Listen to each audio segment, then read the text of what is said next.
Nada quedará de mi fama aquí en la tierra, al menos flores, al menos cantos.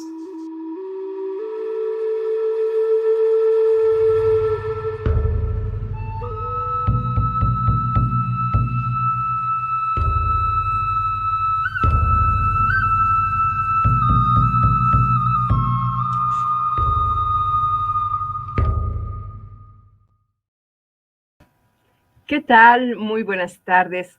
A nombre de la Cátedra Alfonso Reyes del Tecnológico de Monterrey, les damos la más cordial bienvenida a este inicio del ciclo que hemos denominado Al menos flores, al menos cantos, justo para reflexionar desde una perspectiva crítica, documentada, sobre la caída del gran imperio de Tenochtitlan.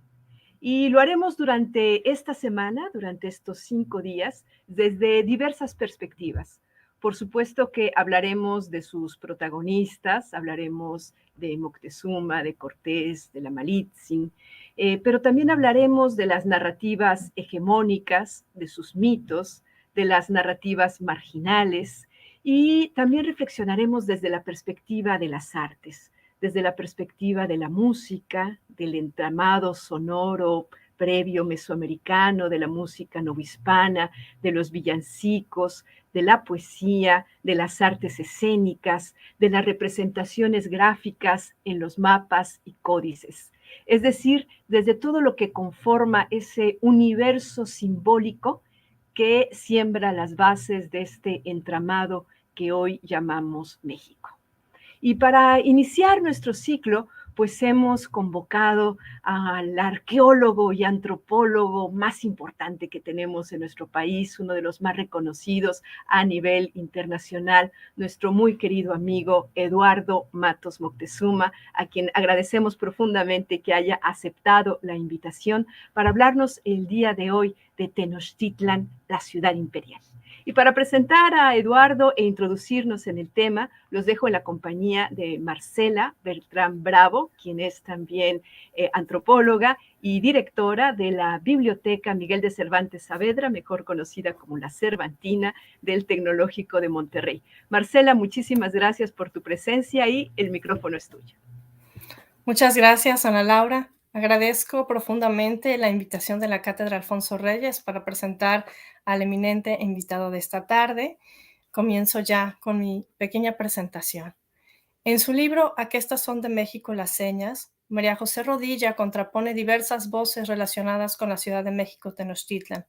Los testimonios de los conquistadores, los frailes, los viajeros y los poetas conforman un vasto mosaico de la ciudad joya y pluma, revelando un palimpsesto de sonidos, pasos, historias, mitos y rituales que coexisten en una ciudad que no olvida que fue un lago. Comienzo también con una pequeña anécdota personal, porque me siento muy honrada de haber sido invitada a presentar a Eduardo Matos Moctezuma. Uno de mis primeros contactos con la arqueología fue cuando leí en un libro infantil el descubrimiento del monolito de Coyolxauhqui. Me parecía increíble que estuviera tan a flor de piel, por decirlo de alguna manera, que se asomara por las calles que han cambiado tantas veces de nombre. Después, como antropóloga, pasé a lecturas más serias sobre el mito y el hallazgo. Cito aquí a Eduardo Matos Moctezuma. Coyolxauhqui nace con su muerte, surge como deidad de la lucha cósmica contra Huitzilopochtli, librada en el cerro de Coatepec, cercano a Tula. El mito hecho realidad queda plasmado en el templo Huitzilopochtli. Coyolxauhqui, decapitada y desmembrada, yace al pie del cerro, el templo mismo, desde cuya cima Huitzilopochtli rige los destinos de un pueblo. El ritual reproduce el mito en el templo mayor. Lo que el dios solar hace con Coyolxauhqui es lo mismo que en la fiesta de Panquetzalitzli se repite con los prisioneros de guerra. Hasta aquí, Matos Moctezuma. Tendría que decir que Eduardo Matos Moctezuma comenzó semanas después de este descubrimiento el gran proyecto del Templo Mayor. A mí no deja de parecerme significativo que la mujer de los cascabeles en la mejilla haya tenido que ver con el inicio de este proyecto.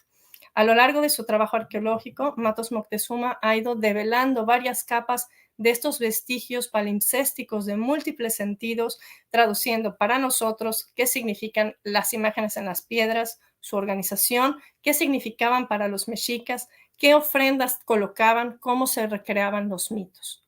La amplísima trayectoria del arqueólogo Eduardo Matos Moctezuma cubre diversos puestos directivos de distintos centros como el CIESAS, el Museo de Antropología, diversos proyectos arqueológicos, entre los cuales el proyecto Templo Mayor es la estrella indiscutible. Además, ha sido distinguido por el INAH como profesor e investigador emérito, miembro de numerosas asociaciones, entre las que destacan el Colegio Nacional y la Academia Mexicana de la Historia, en la cual ocupa el sillón 14 desde 1998. Ha recibido numerosas distinciones, ha impartido más de 500 conferencias. Podría extender esta presentación por varios minutos más, citando sus publicaciones, las exposiciones de las que ha sido curador, mencionando las generaciones de arqueólogos que ha formado. Sin embargo, me encuentro ansiosa de escucharlo hablar sobre Tenochtitlán, la ciudad imperial. Eduardo, muchas gracias por darle voz a las piedras, a nuestros ancestros, y bienvenido. Muchas gracias, querida Marcela, también gracias a Ana Laura y, claro, pues a la cátedra Alfonso Reyes, ese hombre universal que describió con pocas palabras como nadie a la ciudad de Tenochtitlan. Yo quiero precisamente empezar esta charla haciendo o recordando o leyendo esas palabras o parte de ellas que don Alfonso dejó plasmadas en su visión de Anáhuac. Y dijo así el gran sabio. Más tarde, la ciudad se había dilatado en imperio y el ruido de una civilización ciclopia como la de Babilonia y Egipto se prolongaba fatigado hasta los infaustos días de Moctezuma el Doliente. Y fue entonces cuando, en envidiable hora de asombro, traspuestos los volcanes nevados, los hombres de Cortés, polvo, sudor y hierro, se asomaron sobre aquel orbe de sonoridad y fulgores, espacioso circo de montañas. A sus pies, en un espejismo de cristales, se extendía la pintoresca ciudad, emanada toda ella del templo, por manera que sus calles radiantes prolongaban las aristas de la pirámide. Empecemos.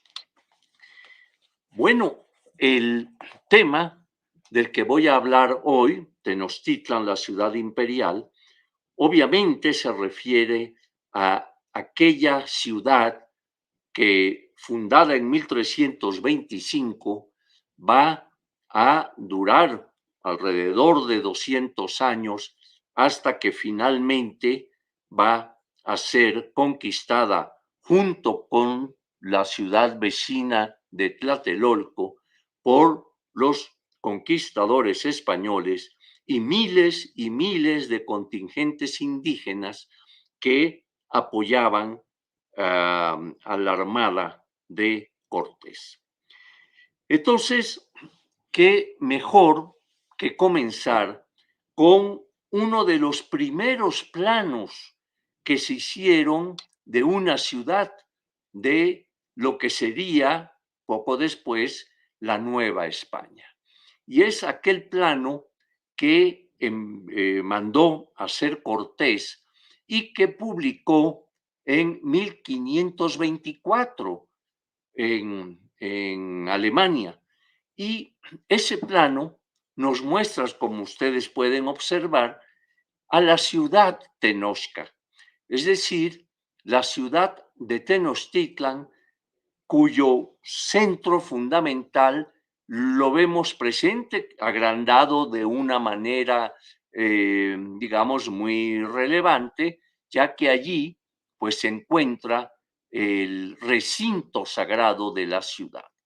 Después podemos observar alrededor de ese centro fundamental que es el recinto sagrado con el Templo Mayor y otros edificios, hasta 78, según dice Sagún, 78 edificios que se encontraban al interior de ese enorme recinto sagrado, pues alrededor vemos lo que era la ciudad.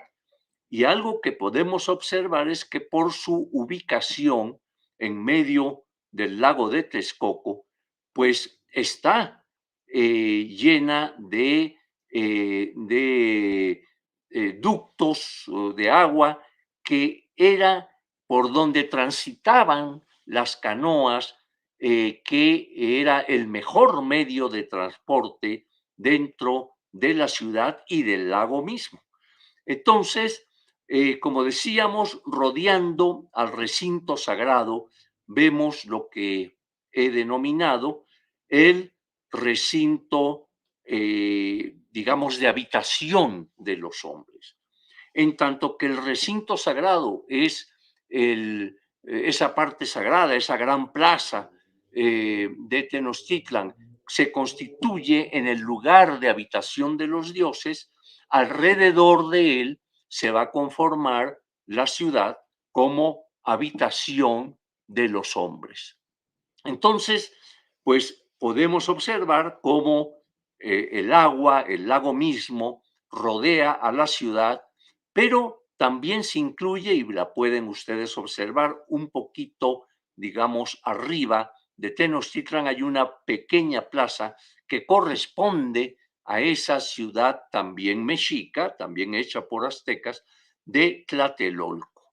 Y esa ciudad va a ser muy importante porque ahí va a ser el último reducto, la última defensa que se va a hacer en contra de las fuerzas peninsulares y sus aliados indígenas, enemigos de los mexicas, enemigos del imperio. Entonces, pues, también podemos observar las grandes calzadas, las calzadas que unían desde tierra firme con la ciudad de Tenochtitlan. Al sur, o sea, en la parte de abajo, observamos la calzada de Iztapalapa. Después, en el poniente, vemos la de Tacuba. Y al norte, muy cerca de donde se ubica Tlatelolco, podemos ver la calzada del Tepeyac. Ahora bien, esta ciudad, como ustedes bien lo saben, fue asolada, fue finalmente conquistada en 1521, exactamente hace 500 años. El 13 de agosto de ese año se va a llevar a cabo la rendición de ese último reducto de resistencia que era Tlatelolco. Allí se va a capturar al Tlatoani mexica, a Cuauhtémoc, quien pues había llevado a cabo la defensa de su ciudad. Entonces, todo esto va a ser destruido.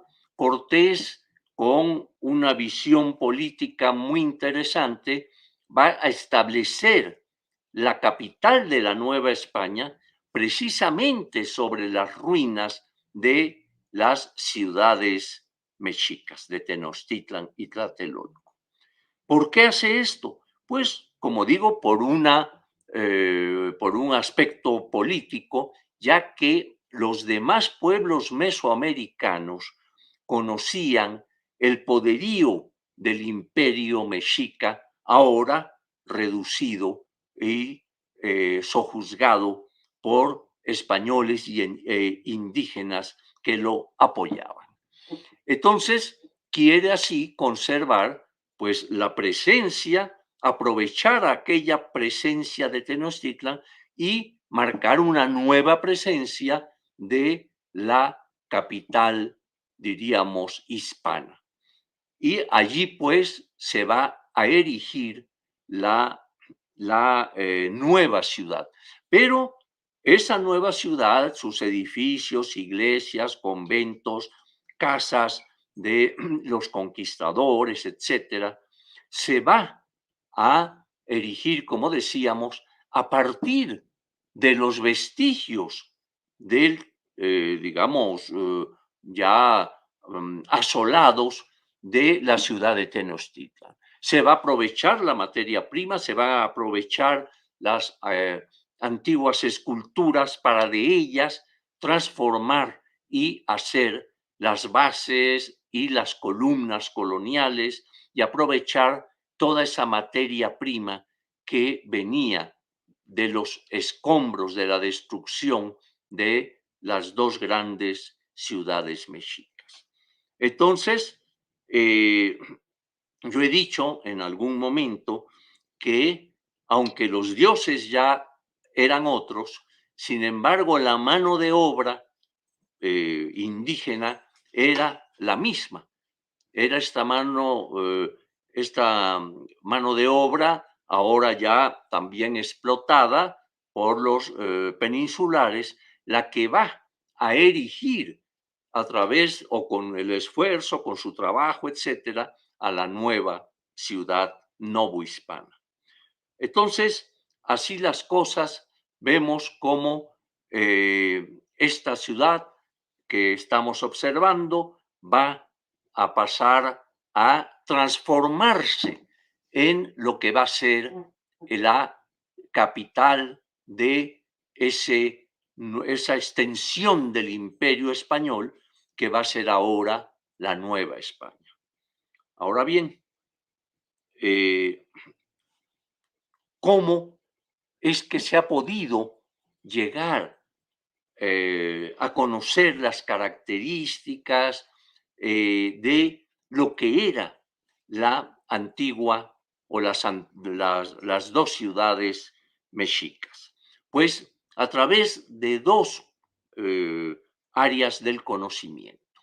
Por un lado, las fuentes escritas. Bien sabemos que los varios cronistas, tanto cronistas digamos, españoles, como cronistas soldados como Bernal Díaz del Castillo, los frailes, cronistas civiles, etcétera, nos van a dejar a través de sus relatos mucho de lo que había sido aquella población, de sus creencias, de sus costumbres y las características mismas de la ciudad. Entonces, este elemento, este conocimiento de las fuentes históricas es fundamental para poder entender lo que es o lo que fueron estas dos ciudades. Por otro lado, tenemos como complemento a la arqueología. La arqueología nos permite entrar en el tiempo, excavar debajo de la actual Ciudad de México, que por el paso del tiempo había cubierto los vestigios de aquellas dos ciudades. Entonces hoy yo los voy a invitar a hacer un viaje al pasado, a hacer un viaje a la antigua ciudad de Tenochtitlan a través de una excavación arqueológica que ha dado resultados sorprendentes al ir encontrando poco a poco los vestigios de lo que eran diversos templos mexicas al interior de la ciudad de Tenochtitlan. Entonces, vamos a pasar a la siguiente imagen en la cual van ustedes, por cierto, a observar y continuando con el plano que yo ya había presentado y como dije, que se publica con la segunda carta de relación de Cortés en Nuremberg en 1524, vemos que aquí el centro aumentado, ese centro sagrado, ese espacio sagrado, y observamos cómo, por cierto, hay un error porque esto era un grabado en madera, el cual presenta invertido esa parte central. Se ve que esta parte, que es descrita por Cortés en su carta, pues le asignaron ese espacio muy grande en relación a lo que es la ciudad, pero vemos que quizás se hizo aparte precisamente para tratar de precisar con mayor detalle los edificios y demás. Entonces, al ensamblarla con el resto del diseño de la ciudad, la ponen al revés. Y entonces vemos cómo en donde dice plano A, El templo mayor que observamos ahí con varios cuerpos constructivos, en fin, está colocado hacia el poniente, cuando su realidad y lo que hemos encontrado arqueológicamente y lo que nos relatan las fuentes históricas eh, eh, indican que estaba colocado con su fachada principal viendo hacia el poniente. Entonces, en la parte de abajo ven ustedes ya corregido en ese plano B, ¿verdad? En donde hacemos ese giro de 180 grados y tenemos ahora sí la posición correcta. El templo mayor, que lo vemos a la derecha, en el plano B, y enfrente de él el Zompantli y algunas otras construcciones. Vamos a pasar a la siguiente imagen, en donde podemos observar cómo también a través de las fuentes históricas se nos dibuja en varias de ellas lo que era aquel recinto ceremonial.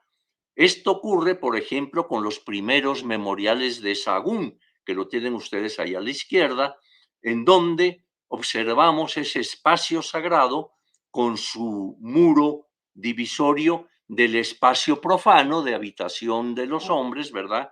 Y tenemos ahí algunos detalles de edificios. Por ejemplo, el Templo Mayor, que lo vemos casi al centro, ¿verdad? Con su característica primordial, que son las dos escalinatas que llevan a su parte superior y en la parte superior los dos adoratorios, el de Tlaloc y el de Huitzilopochtli.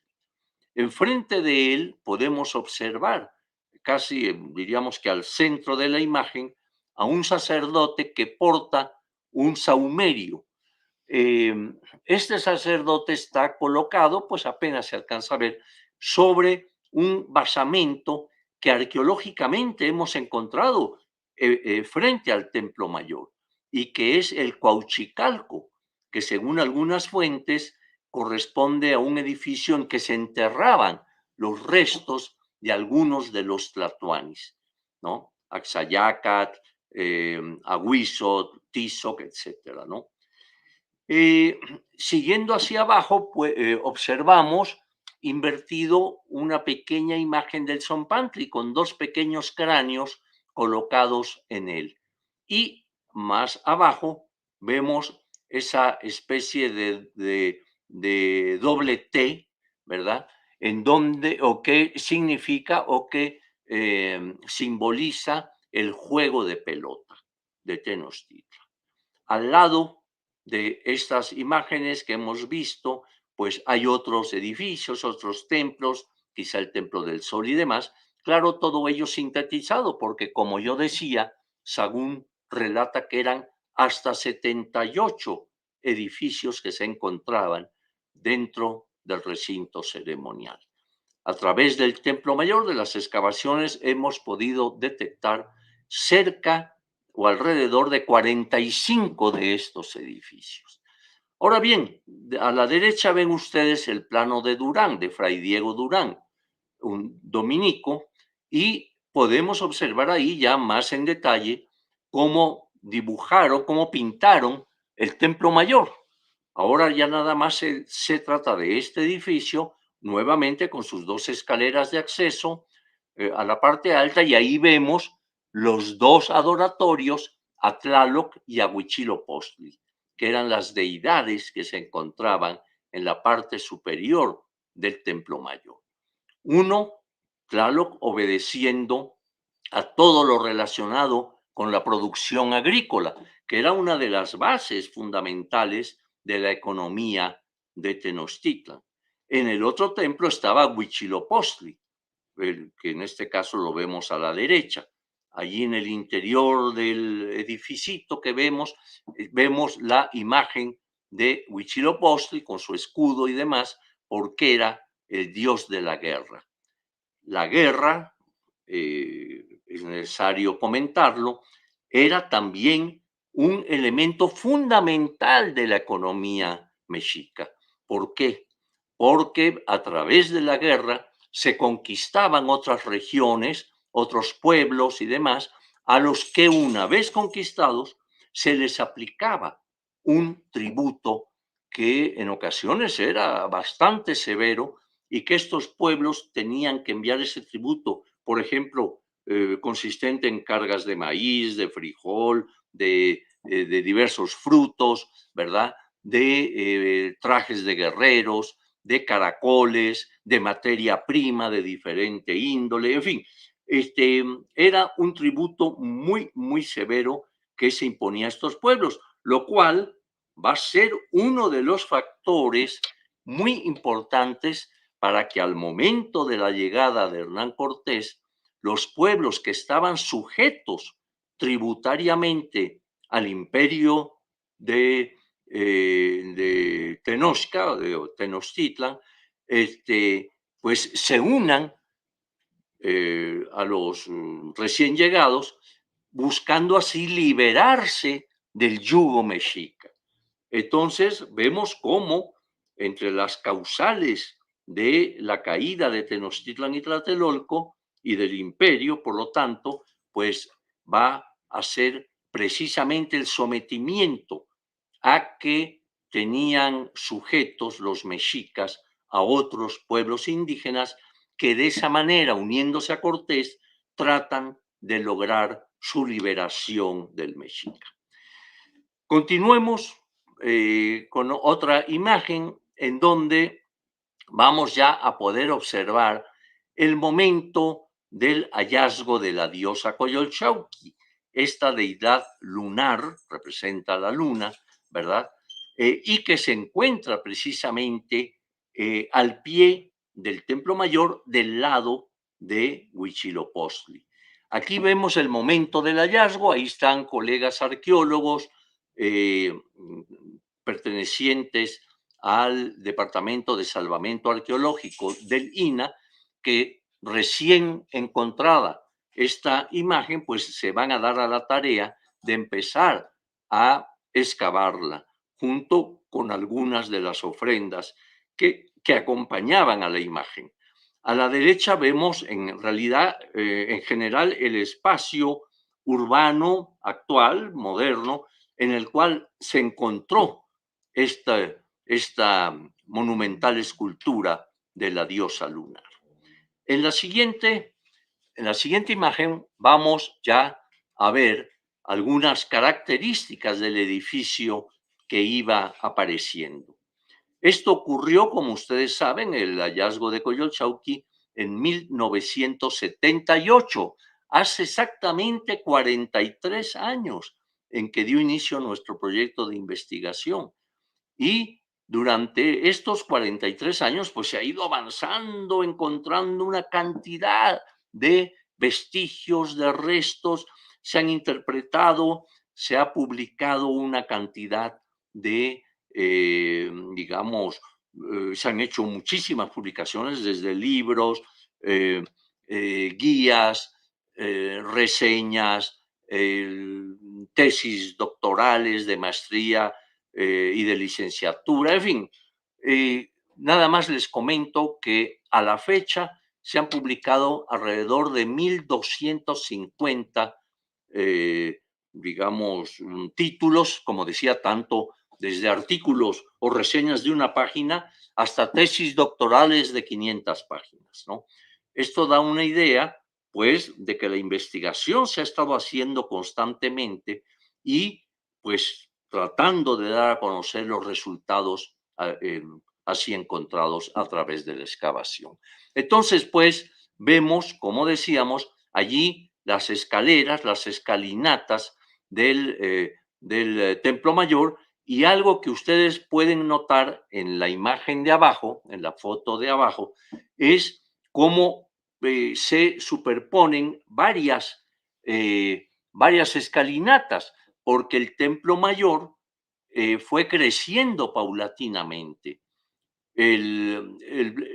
Los primeros datos que tenemos de su presencia, pues son al momento en que fundan Tenochtitlan, en 1325, cuando se dice que hicieron una pequeña ermita a sus dioses.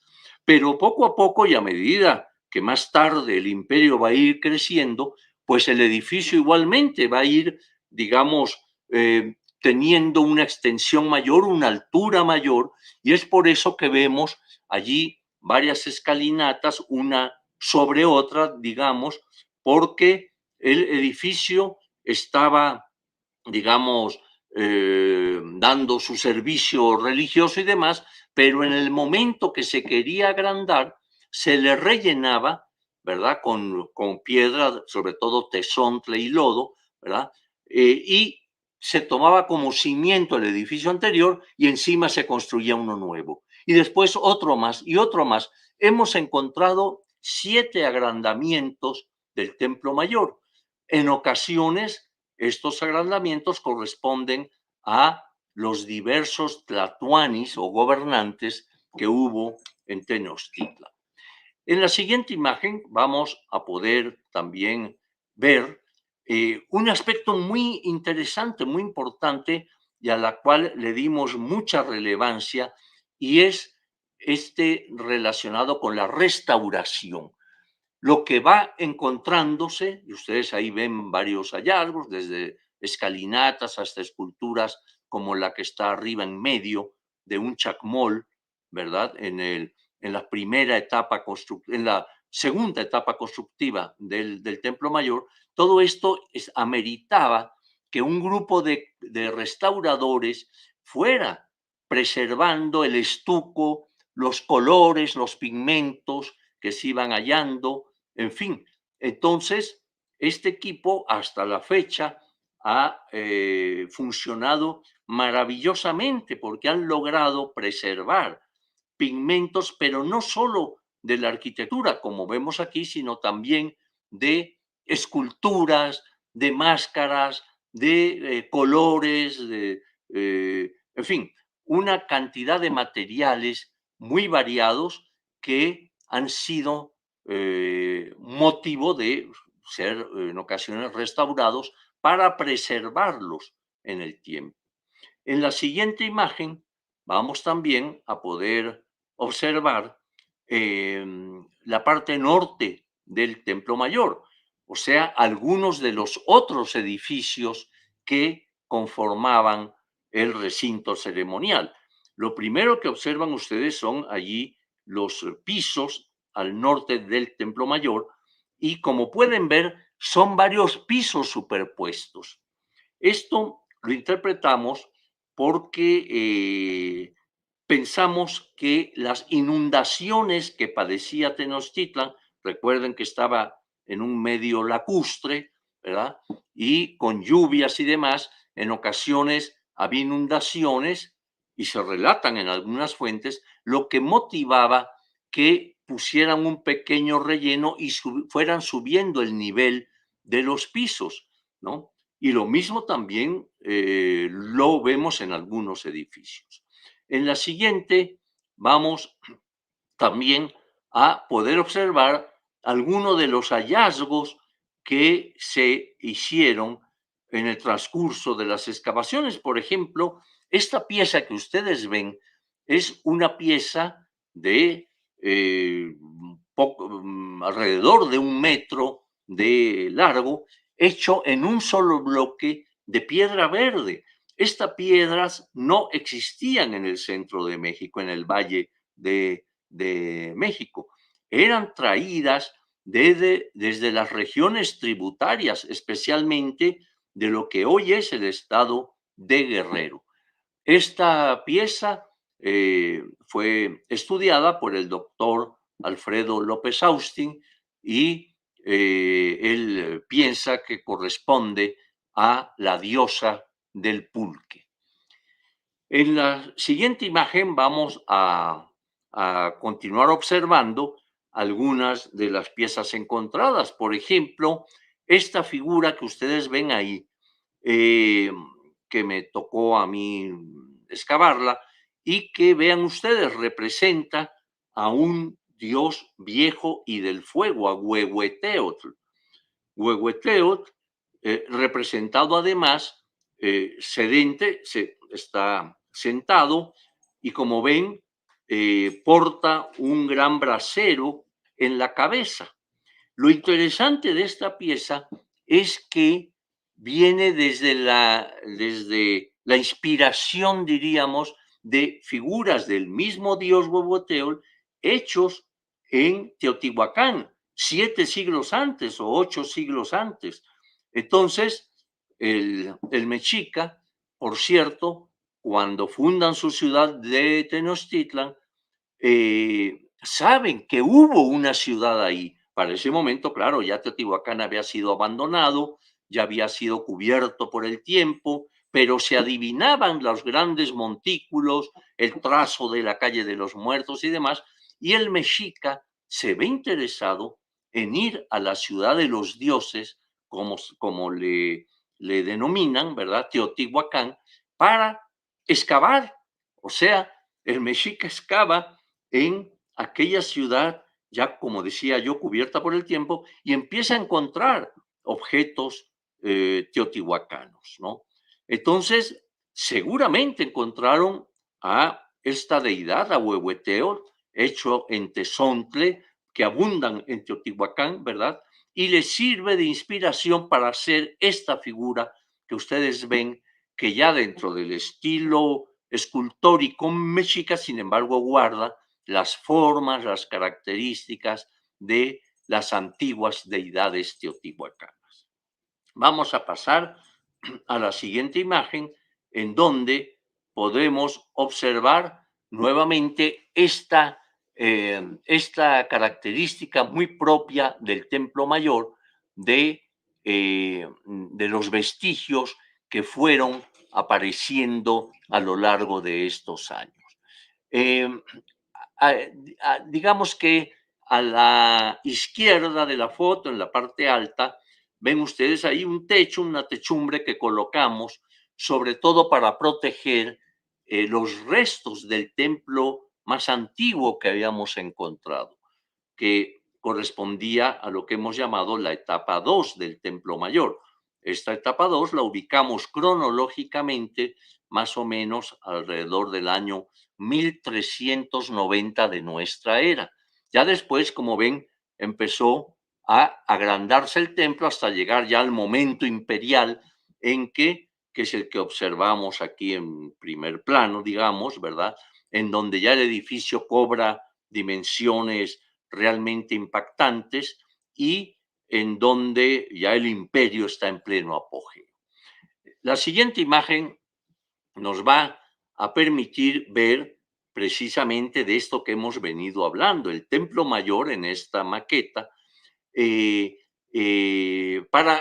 con la idea de poder apreciar el crecimiento que tuvo el edificio. Ustedes ven precisamente en el centro del edificio, digamos allá adentro, lo que eran estos vestigios de la etapa 2 de 1390 y luego cómo se fue cubriendo, cómo fue aumentando hasta llegar a la séptima etapa, que es la que ya está más externamente expresada, en donde vemos ya las características propias de este edificio, ¿no?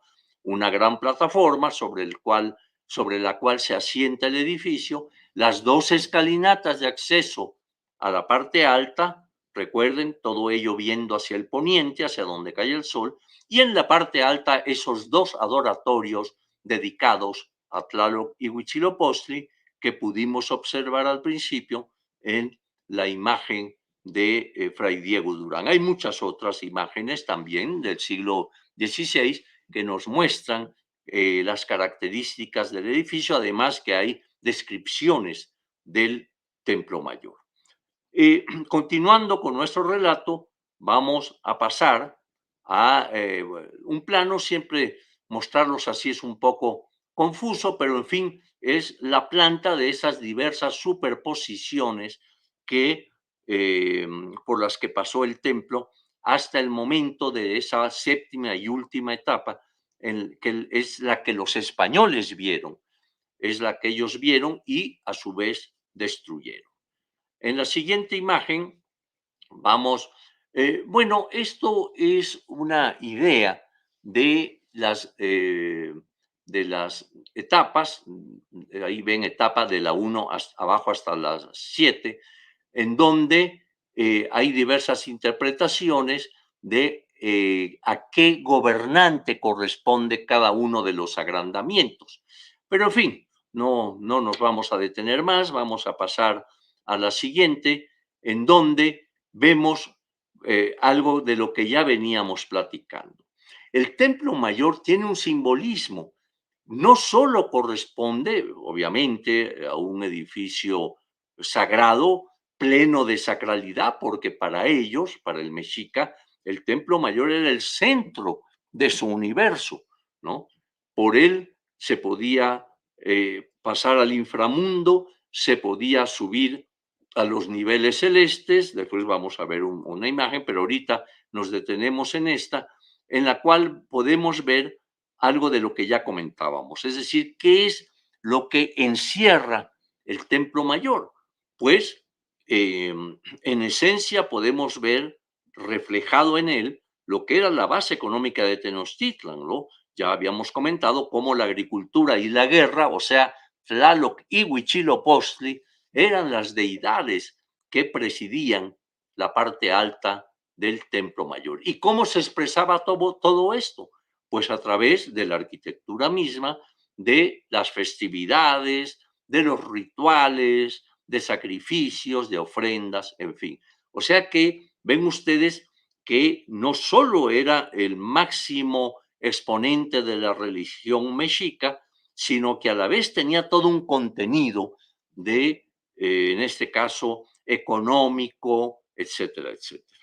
En la siguiente imagen vamos a apreciar también cuál era la concepción del universo que tenían los mexicas. Ahí en el centro tienen ustedes el templo mayor, con sus dos escaleras, un dibujito, ¿verdad? Pero decíamos cómo para ellos representaba el centro fundamental de su cosmovisión. Entonces, cómo a través del templo se podía bajar al Mictlán, o sea, al inframundo, ¿verdad? Y también a los niveles celestes, los 13 niveles celestes, hasta llegar al más alto de ellos, que era el Omeyocan, el lugar de la dualidad. Pero también, esto en un sentido vertical, pero en sentido horizontal, el templo también formaba o conformaba los 4 rumbos del universo, ¿no? Entonces ustedes pueden apreciar allí cómo el sur, correspondiente al lado de Huitzilopochtli, pues era el lugar que se identificaba con, digamos, un lugar húmedo, un lugar de, digamos, de gran riqueza y demás. En cambio, el norte se configuraba como un lugar frío que regía Tezcatlipoca, el Tezcatlipoca negro, ¿verdad? Y cuyo símbolo era el cuchillo. En cambio, el este, allí lo ven, la E, el este, la parte posterior del Templo Mayor, era el rumbo que iba a identificarse con el símbolo caña y era el Tezcatlipoca el que iba a, digamos, a gobernar o a regir ese rumbo del universo. Y al frente del Templo Mayor, hacia el oeste, hacia el poniente, vemos que es el lugar que se identificaba con el color blanco y con el Tezcatlipoca blanco, que era Quetzalcóatl. Entonces, pues, ven ustedes cómo el Templo Mayor, aparte de lo que ya dijimos con la lámina anterior, aquí también vemos cómo está en el centro de la concepción universal del mexica. Continuemos para ir observando algunas imágenes. Aquí tienen ustedes la ubicación de los vestigios del Templo Mayor en relación a la Ciudad de México. Lo vemos en la parte baja, allí están los restos del Templo Mayor y digamos, en comparación con la ubicación de la Catedral Metropolitana que se empieza a hacer. Ahí hubo una primera catedral que pronto fue superada por la que ahora observamos, que se empieza ya a construir a mediados del siglo XVI, ¿no? Pero ven ustedes cómo la catedral, digamos, nueva, la que vemos, la que observamos inclusive ahí, pues ya está frente a la gran plaza del Zócalo, o sea, lo que viene a constituirse en la plaza virreinal, por llamar así, y va a estar rodeada, por un lado, por el Palacio de los Virreyes, también Casa de Cortés en un momento dado, y por otros edificios novohispanos. Entonces, el Templo Mayor había quedado reducido por la conquista, ¿verdad? Había sido desmantelado y demás, y pues no, fíjense nada más que a principios del siglo XX no se conocía la ubicación exacta del Templo Mayor. Y entonces va a ser don Manuel Gamio, un gran antropólogo, quien en 1914 va a encontrar una esquina del edificio. Y hasta ese momento es que se va a conocer plenamente el lugar que ocupaba este edificio. Ya después, con nuestras excavaciones, se pudo ratificar la presencia del Templo Mayor en este lugar, con todas las características que ya hemos mencionado.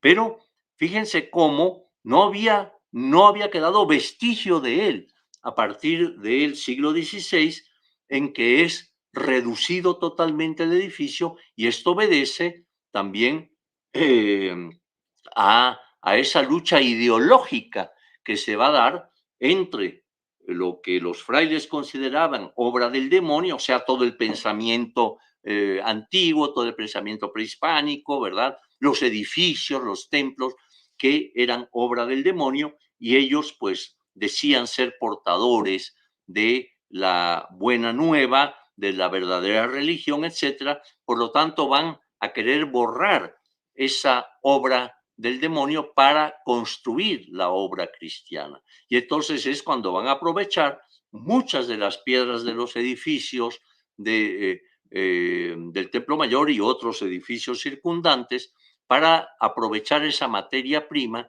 y empezar a elaborar las primeras casas, iglesias y conventos católicos. En la siguiente imagen vamos a poder observar tenemos una vista de la parte sur del Templo Mayor. Vean ustedes en la parte baja el piso perfectamente conservado de la etapa 6, ¿no? De la etapa correspondiente al Tlatoani Ahuizotl, y esta imagen nos permite nuevamente observar estas superposiciones en relación a lo que la rodea, a algunos edificios coloniales y otros más recientes que se fueron colocando a lo largo de la colonia y a lo largo del México ya independiente y moderno, pues en esa área del centro de la ciudad. Pero allí pues están emergiendo los restos del Templo Mayor. La siguiente imagen nos va a permitir ver esa etapa 6, 4, la imagen de la etapa 4, en donde aparece Coyolxauhqui. Ustedes pueden ver allí la enorme escultura que está al pie de los restos del Templo Mayor del lado de Huitzilopochtli y que corresponde, como digo, a esa etapa 4 que ordena construir uno de los tlatoanis muy importantes, Axayácatl. La siguiente nos va a dar algunos elementos presentes en el Templo Mayor mismo, en la plataforma del Templo Mayor de esa misma etapa 4, que más o menos para que ustedes tengan una idea cronológica, corresponde más o menos al año 1470, 1480 de nuestra era. Y allí fue encontrado este pequeño altar, vean ustedes, con estas dos ranas en su parte alta. El altarcillo es muy pequeño, tendrá de alto, digamos que 1,5 metros, 1,80 algo así. La siguiente imagen también nos va a permitir ver elementos de esta etapa 4.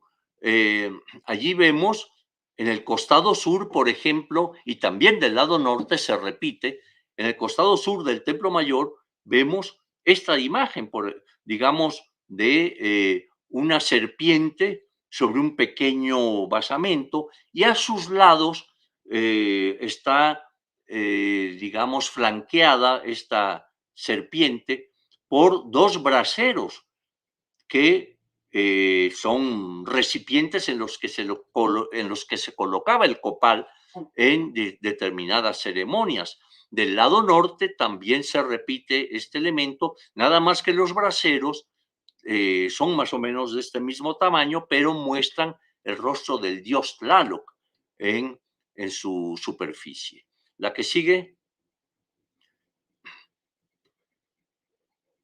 Bueno, aquí vemos la parte delantera de esa etapa 4 de Axayácatl. Ya dijimos más o menos la cronología. Sobre la plataforma sobre la que está colocado el Templo Mayor, vemos lo que ven abajo, dos grandes serpientes, una en cada extremo. Son serpientes, nada más imagínense, de casi 7 metros de largo, ¿verdad? Tienen el cuerpo ondulante, como aprecian ahí, y aún se conserva parte de los pigmentos con que fueron decoradas, ¿no? La imagen de arriba de la serpiente corresponde a una de las escalinatas del lado de Huitzilopochtli.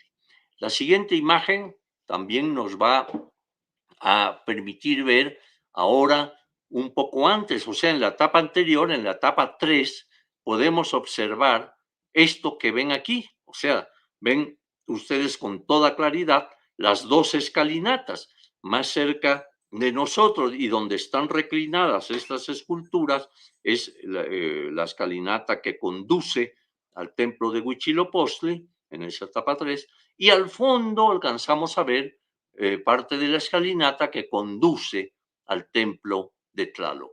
Estas esculturas las encontramos tal como las están observando. Fueron reclinadas con todo cuidado sobre la escalinata. Se ve que habían estado adornando el templo en ese momento, pero al momento en que van a rellenar para hacer una nueva ampliación, entonces las colocan allí, las cubren con tesontle, con lodo, con mucho cuidado, para ya encima hacer el agrandamiento de una nueva etapa constructiva.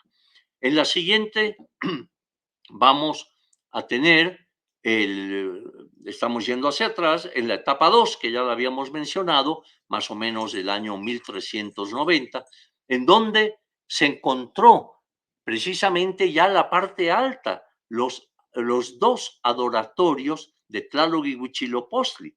Aquí vemos a la derecha el lado de este último, de Huitzilopochtli, el dios de la guerra, con el interior, ven ustedes ahí en la parte de abajo, una banqueta, ¿verdad? Y también al frente, en el acceso a este adoratorio, estaba lo que ven del lado derecho arriba, que es la piedra de sacrificios, perfectamente ubicada en su lugar. Y del lado izquierdo podemos observar la figura de un chacmol que se encontraba igualmente frente al acceso del adoratorio del dios del agua, de Tlaloc. Entonces, en la foto de abajo ven ustedes al chacmol policromado, tenía todo el pigmento, vemos tonos azules, amarillos, blancos, negros, rojos, en fin, y se pudo preservar gracias a la acción de los restauradores.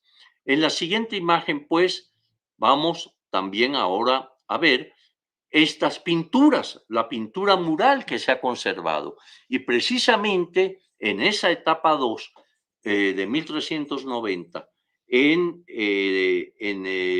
los pilares de acceso al adoratorio de Tlaloc, vemos a la izquierda, digamos, esta pintura con franjas, con líneas o bandas verticales en blanco y negro, después una serie de círculos que hemos interpretado como ojos del dios Tlaloc, y en su parte, ya entrando al adoratorio, en la parte de atrás de este pilar, podemos observar la pintura que ven a la derecha, o sea, el dios del maíz, pintado ahí en amarillo, va caminando sobre una corriente azul de agua.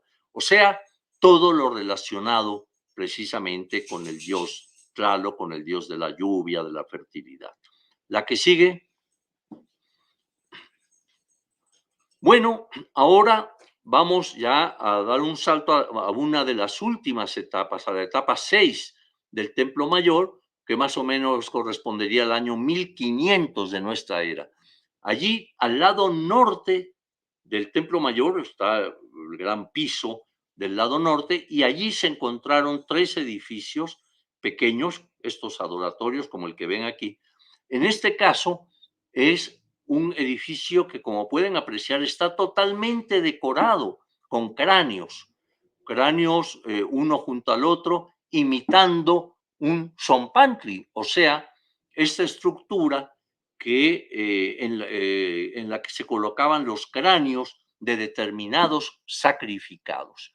Entonces aquí se representa eso de manera, digamos, arquitectónica y escultórica a la vez, con los cráneos que ustedes pueden observar uno junto al otro en este edificio. En la que sigue vamos a tener también de la misma etapa 6, ya año 1500, ya estamos cerca del momento de la conquista, vamos a tener aquí uno de los llamados templos rojos. Fueron 2, uno del lado norte, flanqueando al Templo Mayor, y otro al lado sur.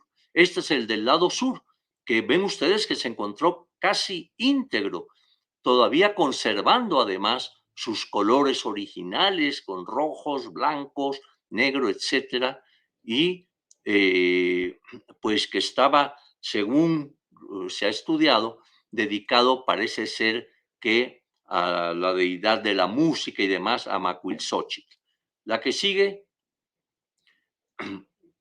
aquí vemos otro edificio muy interesante al norte del Templo Mayor, que es el edificio de los guerreros Águila.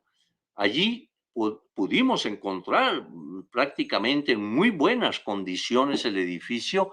Ustedes ven allá en la foto de la izquierda una serie de banquetas policromadas que representan una procesión de guerreros.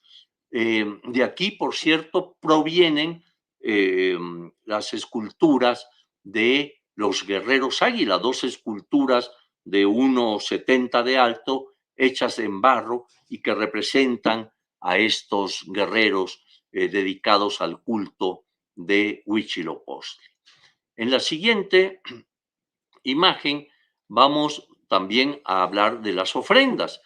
Resulta que en las diversas etapas constructivas del Templo Mayor, ¿verdad? De estas 7 etapas, se han ido encontrando diversos ofrendas. ¿A qué llamamos ofrendas? Es un grupo de objetos, puede ser desde 1 hasta 300 hemos encontrado o más, que se colocaban en determinado lugar del Templo Mayor, ¿no? Y los había de 3 tipos: los de relleno, o sea, los que se colocaban cuando ellos iban a tapar una etapa constructiva, ponían en las piedras, el lodo y demás, de repente colocaban una ofrenda ahí, ¿no? Y la seguían cubriendo, ¿verdad? Y demás. Ahí es la que llamamos de relleno. Otras que se colocaron en pequeñas cámaras, las que llamamos de cista, y allí fueron ubicados los materiales, y otras en las cuales se hacía una caja en piedra con su tapa, como la que ven abajo, y se ponían los elementos en su interior y se cubrían con la tapa, también, como digo, en determinados lugares del Templo Mayor. Vamos a observar la siguiente. algunas características, por ejemplo, la ofrenda 24. Vean, allí se encontró este diosesillo que representa el centro del universo, a Xiuhtecutli, pero vean ustedes también algunos de los vestigios encontrados. Esto es un pico de pez sierra traído desde las costas hasta Tenochtitlan, 400 kilómetros, ¿verdad? Trayendo esto, hemos encontrado muchos de ellos, inclusive hay tesis que hablan de este tipo de hallazgos.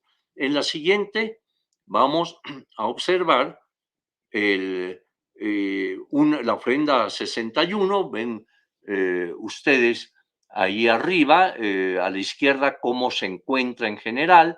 Allí está colocado uno de estos diosesitos, ahí lo pueden apreciar, pero al lado de él, allá arribita, del lado izquierdo, vemos corales marinos perfectamente conservados, inclusive hay caracoles, conchas, restos de serpiente, en fin, pero noten cómo en esa foto del lado izquierdo arriba, que en su parte inferior a la derecha hay una cabeza de cocodrilo inclusive, ¿no? El cocodrilo, que ya luego lo ven ahí arriba, era una representación de la tierra. Entonces, hemos podido constatar que estas ofrendas, en muchos casos, representaban los tres niveles del universo: el inframundo, la tierra y los niveles celestes, ¿no? Entonces, el cocodrilo era una representación de la tierra. En la siguiente vamos a poder ver, de igual manera, por ejemplo, la llamada cámara 3, ¿no? Que apareció también dentro de una de estas cámaras, y ustedes pueden observar en la foto arriba, allí a la izquierda, lo que encontramos. Hay dos grandes ollas, una de ellas la vemos reproducida a la derecha, ¿verdad? Más o menos, para que se den una idea, tiene unos 39 centímetros de alto, 40, y, y allí al interior vemos dos de ellas relacionadas con elementos, digamos, de fertilidad, de agua y demás, ¿no? Y en su interior, pues máscaras de diversos tipos, ahí ven algunas ahí abajo, por cierto, provenientes del área del actual estado de Guerrero. O sea, como parte de esta imposición que el imperio tenía, pues allí vemos los resultados. También enviaban ese tipo de materiales, ¿no? Pero vean ustedes el colorido que aún guarda esta olla, una de las que estaba dentro, que representa precisamente a la diosa de la agricultura. En la siguiente vamos también a poder ver el ejemplo de una caja, ¿verdad?, de piedra con su tapa, que una vez destapada podemos observar ahí arriba a la derecha su interior, en donde venían, es la ofrenda 41, donde venían los materiales que ustedes ven abajo, ¿no? Vemos un pequeño brasero a la izquierda, canoas, vean ustedes la reproducción de canoas con su remo y demás. Después vemos inclusive en concha nácar reproducidos peces, y finalmente a la derecha una deidad elaborada en travertino. La siguiente, vemos aquí quizá la pieza más antigua encontrada en Templo Mayor. Es una mascarita olmeca. La olmeca se dio, para que ustedes tengan una idea, antes de nuestra era. Más o menos entre el año 600 y el 1400 antes de Cristo, se dio la cultura olmeca en otras partes del territorio mesoamericano, ¿no? En la Venta, entre Zapotes, en Veracruz, en fin, en muchos sitios. Pero de repente en una de las ofrendas encontramos esta mascarita olmeca, ¿verdad? Seguramente se preguntarán, bueno, ¿y cómo vino a dar al Templo Mayor? Pues posiblemente, porque hicimos los análisis, corresponde al año 800 antes de nuestra era, y, y según el análisis que se hizo, digamos, del tipo de piedra en que fue elaborada, parece provenir del área de entre los estados actuales de Oaxaca Guerrero y Puebla, o sea, de esa región es esta materia prima en que está elaborada. Entonces, es muy interesante, pues, constatar que quizá un campesino ya de la época mexica, quizá está sembrando, vamos a especular un poco, y de repente pega con una ofrenda olmeca, ¿verdad? La recobra, la recupera y se tiene que enviar el tributo a Tenochtitlan y pues la incorpora como parte del tributo a Tenochtitlan. Y de ahí quizá la explicación de por qué se encuentra en el Templo Mayor.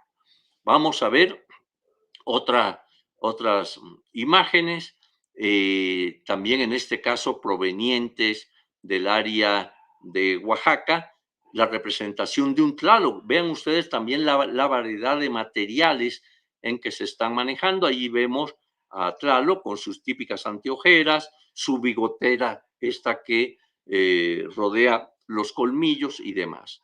Otra imagen más nos va a mostrar, si pasamos a otra imagen, varias de estas figuras llamados penates, también de la región de Oaxaca, aunque se ha podido detectar que varias de estas figuras están imitando a los penates mixtecos porque su hechura ya es, digamos, su fabricación ya fue hecha en Tenochtitlan. Están imitando algunos de estos penates que ustedes observan, las figuritas como son, por lo general con los brazos cruzados al frente, en fin, un pequeño tocado y demás, ¿no? La que sigue. Y aquí vemos la presencia de Tlaloc, tanto nos hemos referido a él que lo hemos encontrado de muchas maneras. Aquí tienen, por ejemplo, 3 ollas de barro, ¿verdad? Las 2 de arriba y la de abajo a la derecha, pero vean ustedes la policromía, el color es original, ¿no? Se han hecho análisis de los pigmentos, por lo general son pigmentos de origen mineral, ¿no? Pero también lo elaboraron en piedra, como la que ven abajo a la izquierda.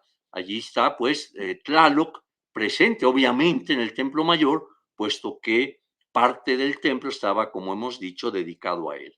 En la siguiente, vamos también a observar esta figura hecha en una olla. Es la imagen de una diosa relacionada con la agricultura que forma parte de una olla, ¿verdad? Estas ollas que servían para guardar granos, para almacenar agua, etcétera. Y recuerden que la olla tiene cierto, digamos, es una idea del vientre materno, de la matriz también, porque en su interior puede haber agua y puede haber también las semillas que son lo que va a dar el mantenimiento a los individuos, ¿no? Entonces, la olla también tiene este significado de matriz y servía para almacenamiento y en este caso, pues, además adornado con esta imagen relacionada con la agricultura. La que sigue. Bueno, el oro, hemos encontrado algunas piezas de metales, ¿no? La que está abajo a la derecha es una pequeña imagen de un cráneo hecho en plata. En este caso es plata, pero todas las demás es oro, ¿verdad? Por cierto que esa figurita de plata apareció en las ofrendas más antiguas de la etapa 2. Las otras ya provienen de etapas posteriores. La que sigue. Bueno, aquí tenemos a Coyolxauhqui, ¿verdad? Que fue la que provocó, por decir así, el inicio de las excavaciones del Templo Mayor, ¿no? Se ha hecho análisis en la piedra porque todas estas grandes esculturas que ustedes conocen de los mexicas, la Piedra del Sol, la Coatlicue, Coyolxauhqui y otras más, estaban policromadas. Entonces, vean ustedes en la siguiente, también en la siguiente imagen vemos cuáles fueron los pigmentos que adornaban a la deidad. La mayoría de ellos también, como digo, corresponden a pigmentos de origen mineral, ¿no? La siguiente imagen nos muestra allí una representación muy interesante. Vean ustedes cómo abajo hay dos rostros de Tlaloc, digamos, superpuestos, y son dos cuerpos superpuestos de la misma deidad. Es una pieza grande, tiene como 1,5 metros, ¿verdad? Que todavía, por cierto, también conservaba algunos pigmentos. En la que sigue, vamos ya a poder ver algunas de las exquisitas figuras que hacían los escultores mexicas. Esta águila está elaborada en piedra, tiene más o menos unos 50 de largo, para que se den una idea, pero noten ustedes la finura de las plumas, desde las que están debajo del ojo hasta las plumas largas del ala y de la cola, ¿no? Es una pieza realmente muy interesante que apareció frente al Templo Mayor. En la siguiente vamos a observar una figura muy interesante que es la del dios Tlaltecutli. Tlaltecutli es el señor y señora de la tierra, se le representa de manera masculina o femenina, ¿no?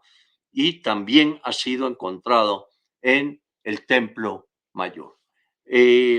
Una más nos va a presentar una imagen más. Esta también maravillosa escultura tiene más o menos 80 centímetros de largo, para que ustedes se den una idea, que representa un caracol. Realmente el escultor que hizo esto era realmente todo un artista, ¿no? Para elaborar esta figura con una precisión, es una copia exacta de lo que es este tipo de los caracoles de este género. La que sigue, diversos trabajos de lapidaria, vemos cuchillos de sacrificio, sacralizados inclusive. Ven ustedes que los cuchillos a veces, por ejemplo, los de arriba muestran un rostro, se ve el ojo, los dientes, ya es el tecpal, ya es el cuchillo sacralizado y convertido en un dios, que era precisamente digamos, el que tenía estos cuchillos, tenían pues la función de servir en muchos casos para el sacrificio. La siguiente, vemos también diversos tipos de materiales que trabajaron. El travertino es uno de ellos y lo vemos aquí en esa máscara impresionante con incrustación de concha en los ojos, o la figurita de venado, de la cabeza de venado que está a la derecha. Realmente sorprendente cómo con otras piedras usadas como instrumentos pudieron elaborar con gran finura estos materiales. Una imagen más nos va a mostrar también en el mismo material, en travertino, ¿verdad? Tecali, como se le dice en náhuatl al travertino, de estas figuras sedentes de deidades femeninas. La siguiente, vemos aquí una deidad sedente con el rostro pintado, vean ustedes, en tonos rojos y negros a los lados, que guarda relación con la luna. Trae en la nariz esta nariguera lunar que es muy característica de deidades asociadas a la luna. Ya para terminar, vamos a poder observar una figura más, que es esta, con varios dioses, huehueteol, varios dioses viejos y del fuego, en esta típica posición que ya habíamos relatado, están sentados con los brazos cruzados, el rostro muestra arrugas, están desdentados, en fin, pero pues eran quienes ocupaban el centro del universo. Por eso que aparece en muchas de las ofrendas del Templo Mayor. Pues con esto ya damos por terminada las imágenes y pues vamos a hacer un brevísimo epílogo y comentando que todo esto pues se ha podido recuperar gracias a la arqueología y se ha podido interpretar gracias a la arqueología misma, pero a las fuentes históricas que nos permiten entrar, igual que la arqueología, entrar en el tiempo. Y pues con esto concluyo, y si hay algunas preguntas, pues con mucho gusto trataré de contestarlas. Muchas gracias, Eduardo. Tenemos unas cuantas preguntas. Nuestra primera pregunta es sobre qué había alrededor del Templo Mayor, cómo era esta gran ciudad, cómo se vivía. Bueno, tenemos varios relatos. Sagún mismo, por ejemplo, nos habla, basado en los informantes indígenas, en los mismos mexicas, de cuáles eran las costumbres, cuáles eran los dioses, cuáles eran las festividades y los quehaceres cotidianos de los habitantes de Tenochtitlan. Y sabemos, a través de la arqueología y de las fuentes históricas, cómo, por ejemplo, había varios estratos sociales. En la parte alta estaba el tlatoani, el gobernante máximo, los guerreros de alta jerarquía, los sacerdotes, en fin. Después tenemos un grupo muy amplio, intermedio, formado por diferentes especialistas que habitaban en la ciudad, en varios calpulis, y tenemos allí desde albañiles, médicos, poetas, gente dedicada a la construcción de edificios, taxidermistas. Hemos podido ver cómo también, digamos, había quienes se dedicaban a las pieles de los animales, puesto que hemos encontrado restos de estos materiales en las ofrendas del Templo Mayor. Había lapidarios, orfebres que trabajaban los metales. Entonces, todos ellos habitaban en la ciudad misma, como digo, agrupados en diferentes calpulis o barrios. Recordemos que la ciudad de Tenochtitlan, desde que comienza, se conforma con 4 grandes barrios, ¿no? Que después van aumentando, pero fundamentalmente era, digamos, esa la disposición de la ciudad alrededor del Templo Mayor. Y desde luego que en estos barrios también tenían sus pequeños templos, sus adoratorios y demás, ¿no?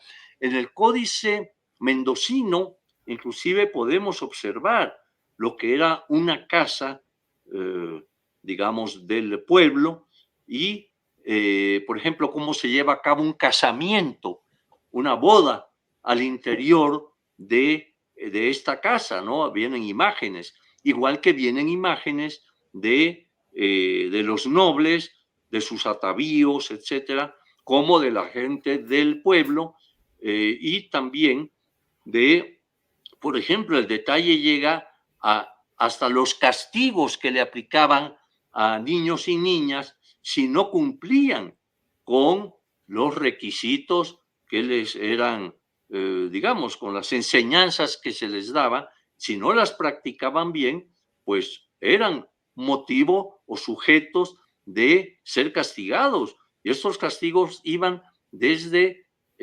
amarrarlos, desnudarlos y colocarlos sobre la tierra fría, o punzarlos con una serie de punzones, de púas de maguey, etcétera,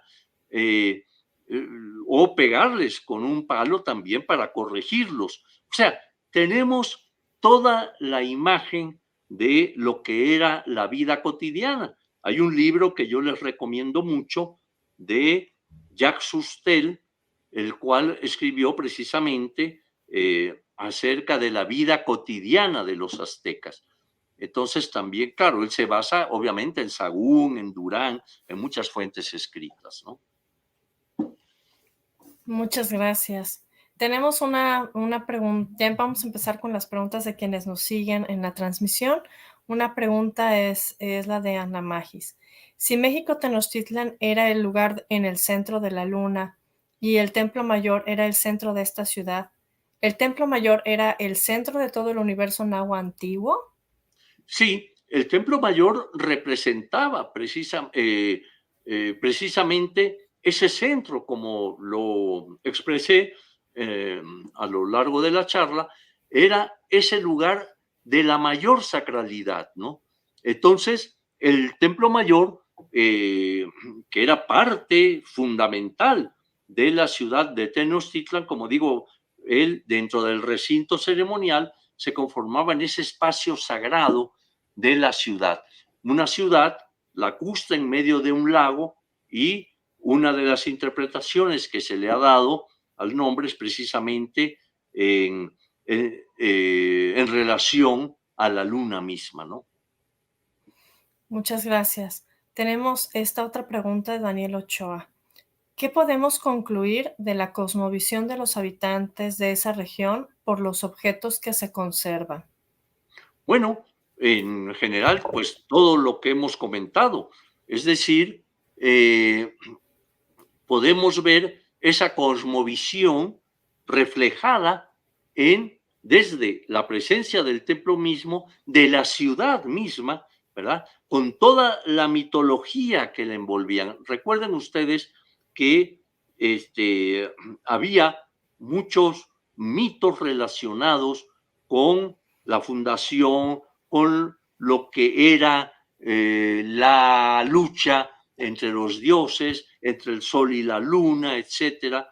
Y todo esto se reflejaba, por ejemplo, cada uno de los lados del Templo Mayor, el de Tlaloc y el de Huitzilopochtli, estaba relacionado con un mito importante. El lado de Huitzilopochtli representaba el cerro de Coatepec, el cerro donde se había llevado a cabo el combate mítico entre el sol y la luna, o sea, entre Huitzilopochtli y Coyolxauhqui, ¿no?